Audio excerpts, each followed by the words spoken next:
Beardo Benjo.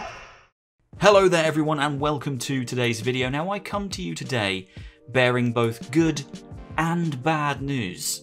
Now I'm going to give you the good news first because I think it's always best to eat an ice cream before you eat a piece of poo. So let's start with the good news. Now the good news is over the next 4 weeks there are an incredible amount of VR titles releasing. It looks amazing. All of a sudden, we've gone from quite a considerable VR content drought to a period of time where there's 2 or 3 games each and every week, and most of them look absolutely fantastic. All of them look like they're going to offer something fun for VR players, and that's what I'm talking about today. Just going to have a look at what's coming up over the next 4 or so weeks, and then peeking slightly further forward than that to see what's still coming before the end of the year that we know of.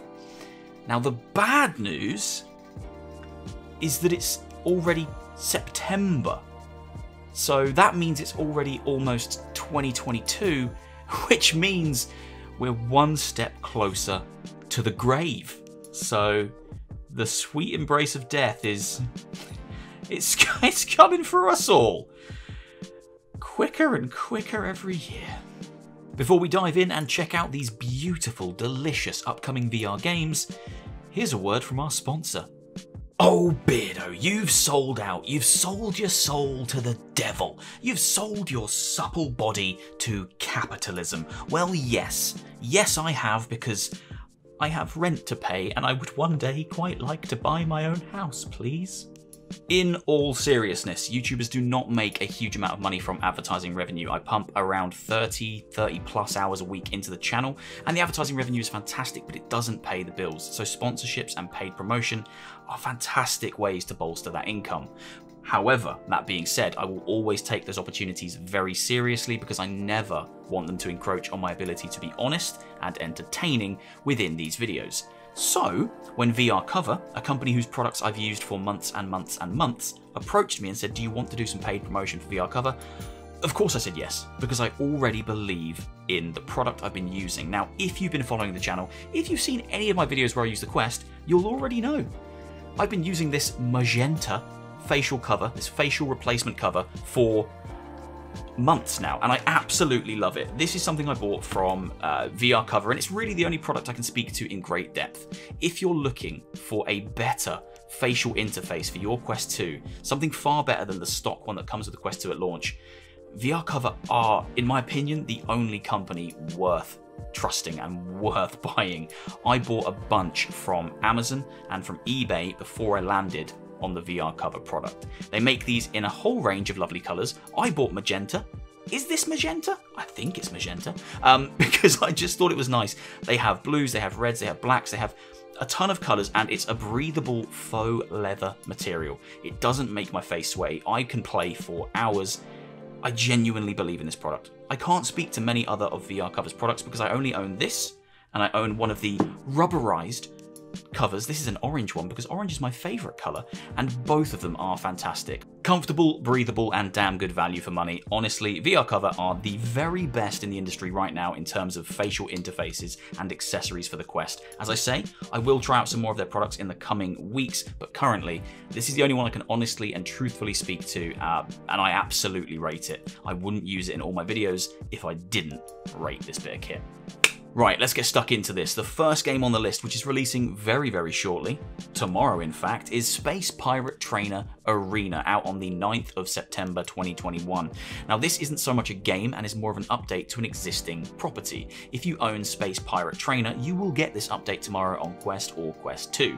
But what does Arena give you, I hear you ask? Well, Arena gives something that's proving to be quite controversial, a game mode that requires you to have a 10 meter by 10 meter play space for immersive room scale VR experiences. Now for me, that sounds absolutely phenomenal. I do have access to this, but I haven't had a chance to play it because I do need to book some space at a local leisure centre or village hall or somewhere. This is a lot of space you need to experience this, but it's an experience that you can play either single player against bots and you're actually running around moving through a virtual environment in a 10 meter by 10 meter space, or you can experience it playing against a friend in multiplayer, ducking, dodging, and hiding from that friend in this virtual space, but moving around in the real world. I think these kind of experiences are absolutely outstanding, and I can't wait to try this one out myself. This is a free update to Space Pirate Trainer, coming to everybody tomorrow on the 9th of September. Also out on the 9th of September is another PC VR early access title called Legendary Tales. Now, I've actually covered this one on the channel before and added it to my most anticipated upcoming VR titles lists, and it still looks really, really smart. I am noticing something strange though. Everslot, Hellsweeper, and now Legendary Tales all do look quite similar. They're all fantasy hack and slash games, and they're all in early access. Hopefully they do set each other apart. Now, Legendary Tales looks to focus more on physics-based combat, sees you going through dungeons which aren't procedurally generated, fighting mainly skeletons, goblins, and bats. They're the enemies I've seen so far. And the big draw for me, at least for this game, is it is playable multiplayer. Now, this one will be entering early access, as I say, tomorrow on the 9th of September. I believe it's slated to release at $34.99, that's dollars, and hopefully it will be another good addition to the PC VR library. I think Hellsweeper already is fantastic and Everslot's fantastic, so let's see if Legendary Tales can set itself apart as well. On the 15th of September, we finally get to return to the Tales from the Galaxy's Edge. Now, before you give me hate, I actually really did quite like Star Wars Tales from Galaxy's Edge. It was an enjoyable experience. They nailed the feeling of being in a Star Wars themed world. The characters were very believable, the shooting was serviceable, it was funny. I had a good time with it, but it was criminally short. I think that was everybody's complaint, and the gameplay was a little bit unvaried, I guess. It was a little bit standard. Lots of shooting and going through corridors. Now, Tales from Galaxy's Edge Part 2, I've forgotten the full official name, good lord, but I'll put it on the screen, looks set to fix a lot of those problems. We don't know if it's going to be a longer product, but it does look to be mixing things up quite a bit. In the trailer they released recently, there does seem to be a hint at some lightsaber action, which is enough to have me interested. The polish looks just as high as the original, and I'm excited to go back. I'll be checking this one out, of course, on the 15th of September, when it releases to everybody for an additional fee. It isn't included if you did buy the original Tales from Galaxy's Edge. The following day, on the 16th of September, sees Clash of Chefs VR release for the Quest and Quest 2. Now, this is a chaotic, single-player or multiplayer VR cooking game that's currently available on PC VR, but is jumping over to the standalone market. I'm very excited for this one. As a big fan of Overcooked and as a big fan of Cooking Simulator VR, I love the idea of racing against the clock and trying to create these beautiful dishes whilst customers stand in front of you getting progressively more and more angry. The game also does support multiplayer modes where you're battling against each other, and it does look like it's got that kind of job simulator, vacation simulator, wacky vibe. I think it's going to be a great family title and certainly a great kid-friendly title. But I'm excited to play it because I'm just a massive kid, so yeah, cooking in VR will never not be fun. 16th of September. Hopping back over to PC VR, on the 20th of September, a Jack and the Beanstalk game is releasing. I know what you're thinking, that's a strange one. This game's called Beanstalker. Now, the trailers for this don't make it look like much. It isn't the most gorgeous game in the world, but having been hands-on with it myself and having tested it out a little bit, I think there's a lot of fun to be had here. Beanstalker throws players into a world where they have to climb procedurally generated beanstalks whilst collecting resources and fighting creatures. At the top of the beanstalk there is a boss enemy that needs to be taken down, and in between those adventures you craft new gear like crossbows or pistols or swords using a really nice little crafting mechanic. The game is quite simple and it doesn't look particularly pretty, but it plays really nicely, and I think if the pricing's right, this could be a little cheeky breakout hit in PC VR. Beanstalker on the 20th of September. What a crazy name. Next up is the one I think probably most people are most excited for. On the 23rd of September, Walking Dead Saints and Sinners gets its Aftershock update. Now this is a post-campaign content update, so finish that story because we're going to get a big old chunk of new content to play through, and I couldn't be happier. I'm currently doing another playthrough of the game and remembering just how incredible it is. The more time I get to spend in that world with those mechanics, the better. I can't wait to see what they're bringing with this new DLC, and I can't wait to see what they do in the future. Fingers crossed for a Saints and Sinners follow-up that gives us multiplayer gameplay. That's basically everything I've ever wanted in VR, and I do hope we someday get it. But for now, Aftershocks coming on the 23rd of September.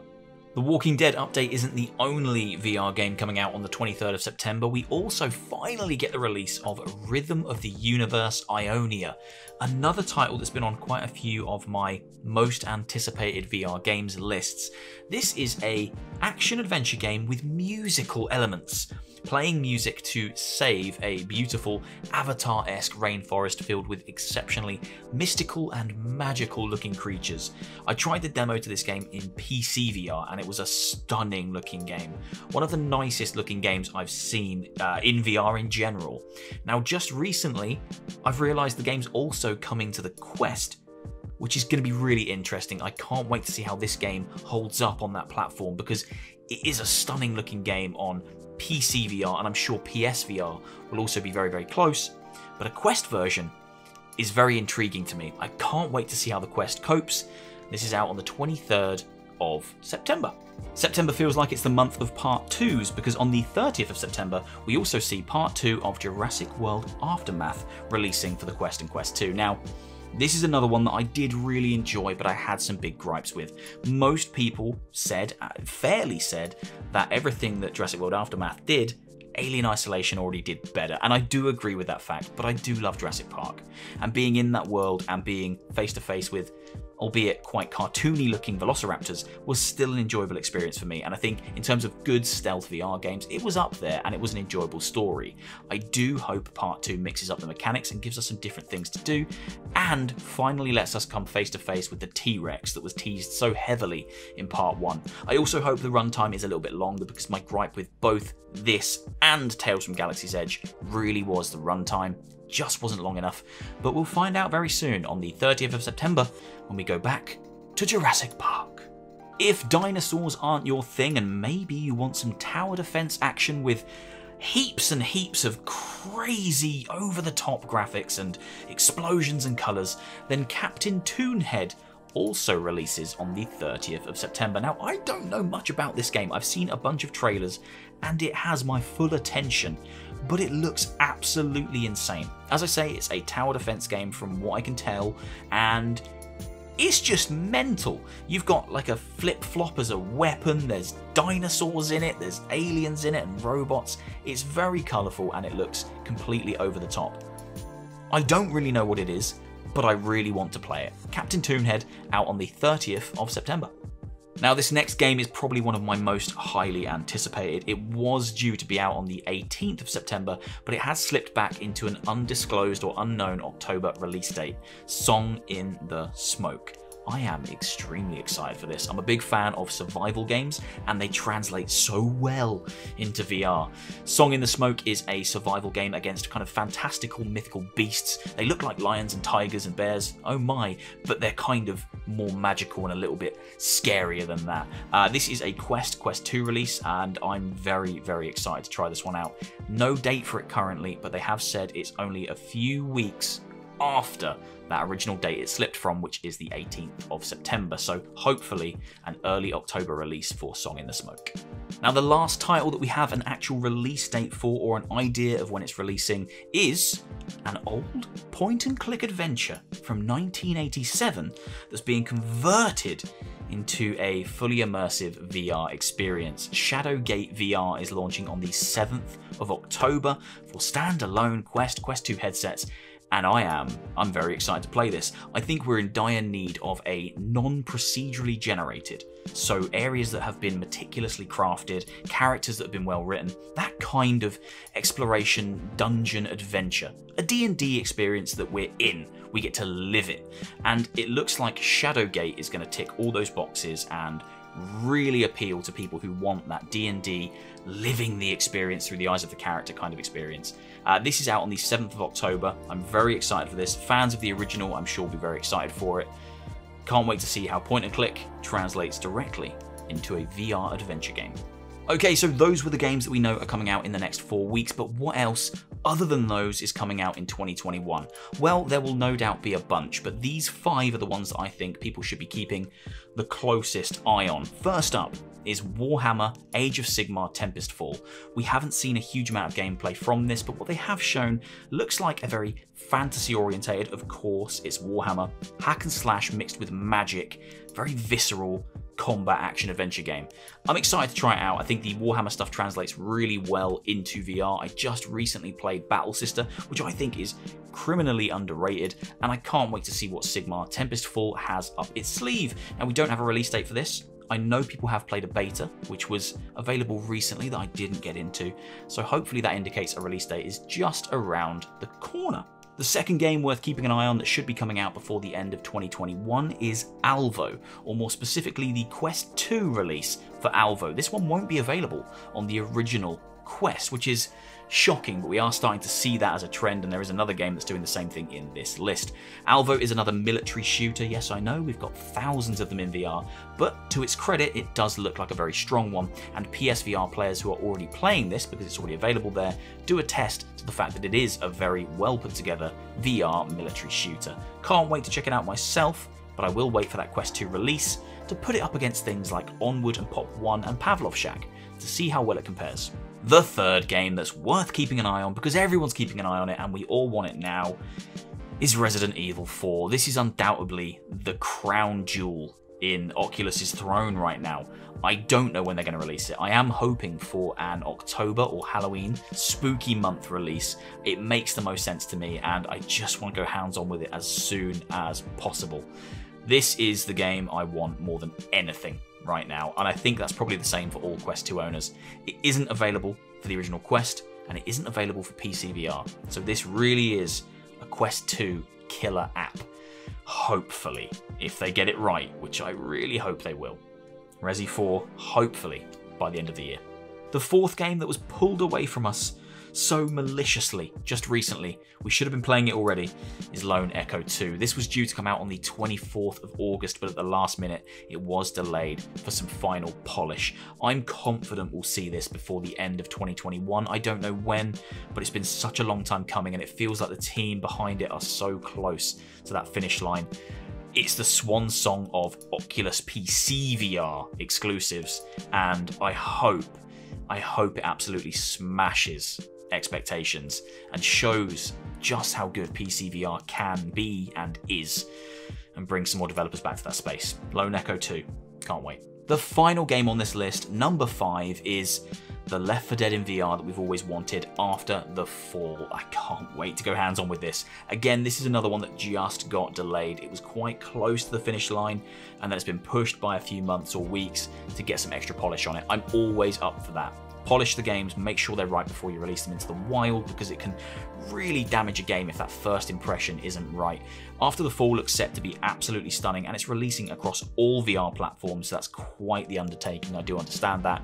I just can't wait to go hands-on with it. An October release, much like Resident Evil, would be perfect. I want all the spooky games, but whenever it's ready is when I'll be ready to shoot some zombies. Those are all the VR games that are coming out in the next 4 weeks and then a little bit beyond. Of course, there will be more of them. We don't know about all VR games that are in production right now, and there will be tons that I've missed, but these are the ones I'm most excited about. September has quite quickly shaped up to be a really impactful month for VR releases. I hope there's something here that you're all excited to play. I'll be checking out most of these games on the channel and giving kind of my thoughts, feedback and impressions, so stay tuned if you'd like to know how they play, or you just want to see some gameplay when they release before you lay out your hard-earned cash. I hope you all enjoyed. If you did, please do leave a like, leave a comment and hit subscribe, and I will see you soon for another one. Take care of yourselves. See you later.